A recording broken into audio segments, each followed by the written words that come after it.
जय मां शारदे। मकसम संस्था के पदाधिकारियों के शपथ ग्रहण कार्यक्रम में उपस्थित सभी सम्मानित जनों का मैं मीनू मीना सिन्हा रांची झारखंड से सादर प्रणाम करती हूँ। मैं मंजिल ग्रुप साहित्यिक मंच संस्था से 2020 में जुड़ी। आज अभी मैं 2020 से 2022 तक मैंने जो देखा, अनुभव किया, उसके आधार पर उन उपलब्धियों को सादर प्रस्तुत करने का प्रयास करती हूँ। उपलब्धियां बहुत सारी हैं। हो सकता है मैं सारी उपलब्धियों के बारे में नहीं बता पाऊंगी, क्षमा करेंगे। संस्था में इन 2 सालों में 3 प्रमुख कार्यक्रम हुए, जिसका मैं नाम लेना चाहती हूँ। सबसे पहले एक शाम माँ के नाम, दूसरा साहित्य रथ यात्रा, तीसरा संस्था में 40,000 से 50,000 ऑफलाइन कार्यक्रम संपन्न किए गए। ऑनलाइन कार्यक्रम की गिनती नहीं है, वे अनगिनत रहे, जिनकी संख्या बता पाना मुश्किल है। एक शाम माँ के नाम, यह कार्यक्रम देश और विदेशों में भी किया गया। 55,000 लोगों ने इसमें अपनी सहभागिता निभाई है। कार्यक्रम एक शाम माँ के नाम से संस्था की ओर से रचनाएं आमंत्रित हुई, जिसमें हमें माँ पर लिखे गए रचनाओं को प्रस्तुत करना था। सारी रचनाओं में 1,111 श्रेष्ठ रचनाओं का चयन हुआ और वह पुस्तक के आकार में प्रकाशित भी हुई। मैंने भी इस कार्यक्रम के लिए अपनी 21 रचनाओं को भेजा था और अपने को गौरवान्वित महसूस करती हूँ कि मेरी भी रचना माँ तुम अम्मा रानी हो इस पुस्तक में दर्ज हुई। मैं बेहिचक यहाँ पे कहना चाहती हूँ कि यह पुस्तक मुझे निःशुल्क उसकी प्राप्ति हुई थी, जहां अन्य संस्थाओं में या कोई एडमिन हमें जोड़ लेते हैं, पर्सनल में भी मैसेज करते हैं कि साझा संकलन के नाम पर आप 500 दीजिए, 1000 दीजिए, 1500 दीजिए, जो भी बहुत सारे पैसे बटोरे जाते हैं। लेकिन मैं सगर्व बता रही हूँ कि आज तक मैंने 1 रुपया भी मकसम के नाम पर कहीं नहीं दिया है। दूसरा कार्यक्रम साहित्य रथ यात्रा हुई।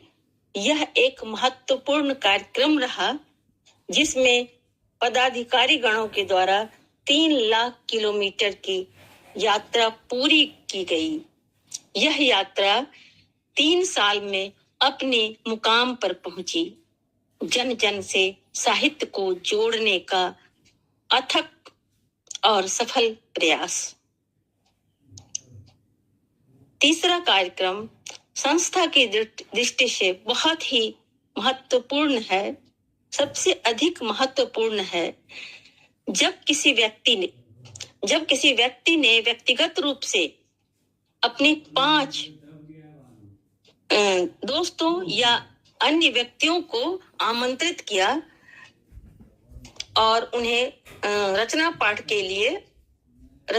की ओर उन्मुख किया। यहाँ रचना पाठ से मतलब काव्य पाठ नहीं है। विधा का कोई बंधन नहीं है, चाहे गद्य हो, चाहे पद हो, और जगह चाहे चलती ट्रेन हो, घर का ड्राइंग रूम हो या पार्क का कोना हो। उन्होंने किन्हीं 5 को आमंत्रित किया। स्मृति शेष साहित्यकारों की भी रचनाओं की चर्चा हुई, अन्य की भी रचनाओं की चर्चाएं हुई, किस्से हुए, ऑडियो विजुअल भी दिखाए गए।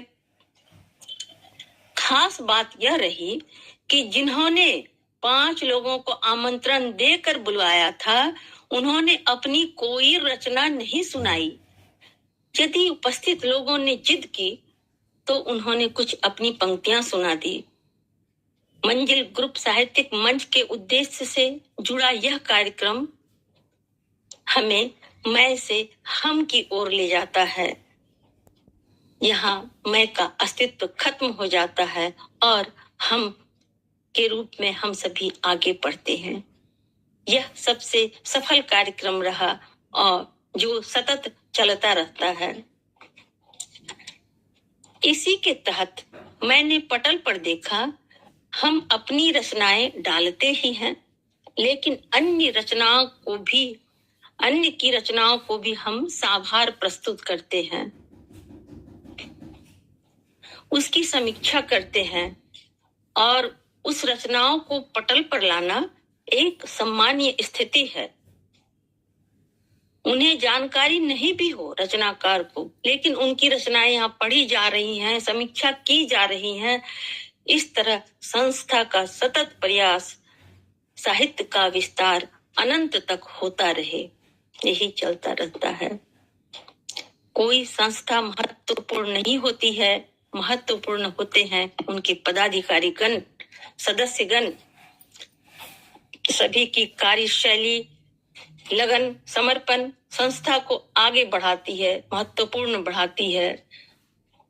उनका सतत प्रयास ही संस्था को उच्चतम स्तर पर ले जाता है। जैसी नींव होती है, इमारत वैसे ही खड़ी होती है। मजबूत नींव की इमारत भी मजबूत होती है और मैं सगर्व कहना चाहती हूँ कि इस संस्था की नींव बहुत मजबूत है, इमारत भी मजबूत है। मंजिल ग्रुप साहित्यिक मंच में मैंने महसूस किया, निष्पक्षता का मापदंड यहाँ प्रमुख है। कोई गुटबाजी नहीं है, सभी को उचित सम्मान मिलता है। यह एक निष्पक्ष संस्था है जो सारे संकीर्ण भेदभाव से ऊपर उठकर केवल और केवल साहित्य के सृजन में रत रहती है। साहित्य को बढ़ावा देने के लिए हर संभव प्रयास किया जाता है। इस संस्था से मुझे जोड़ने के लिए मैं आदरणीय सुश्री रेणु बालाधर की आभारी हूँ। साहित्य को बढ़ावा देने के लिए यहाँ हर समय कार्यक्रम किए जाते रहे हैं। 5 जुलाई 2020 में गुरु पूर्णिमा के अवसर पर एक प्रतियोगिता रखी गई थी, साहित्यिक प्रतियोगिता। मैं थोड़ा झिझक से बताना चाहती हूँ कि मुझे उसमें द्वितीय स्थान की प्राप्ति हुई थी।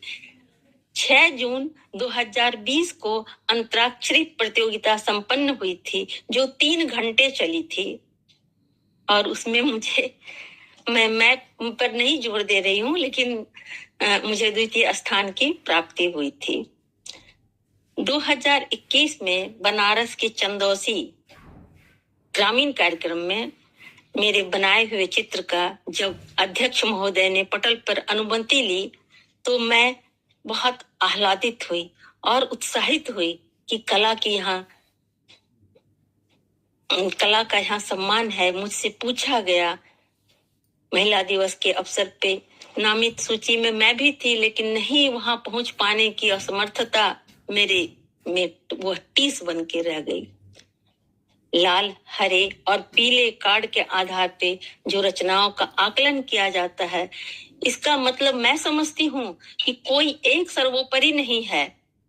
सभी सदस्यों को सभी की रचनाओं में ये कार्ड देने का पूर्ण अधिकार है। बिल्कुल लोकतांत्रिक तरीका। मैं अपने बारे में क्या बताऊं, मैं नहीं बताना चाहती हूँ। फिर भी संस्था की ओर से मुझे कई सम्मान मिले, जिससे मेरी लेखनी ऊर्जा से भरती गई।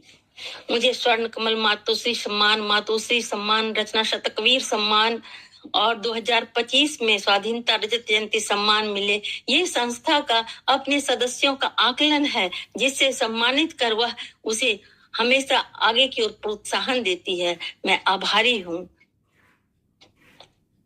हमें एक मनुष्य के नाते सदैव अपनी जिम्मेदारी निभानी चाहिए और रचनाकार हम बाद में हैं, पहले हमें एक अच्छा इंसान बनना चाहिए। एक अच्छा इंसान ही संस्था की, परिवार की, समाज की, देश की और विश्व की सेवा कर सकता है। इन सारी बातों को मैं रखती हुई, जिसमें कुछ त्रुटियां होंगी, मैं सबों से क्षमा मांगती हूँ और मंजिल ग्रुप साहित्यिक मंच के लिए मेरी हार्दिक शुभकामनाएं प्रेषित करती हूँ। धन्यवाद।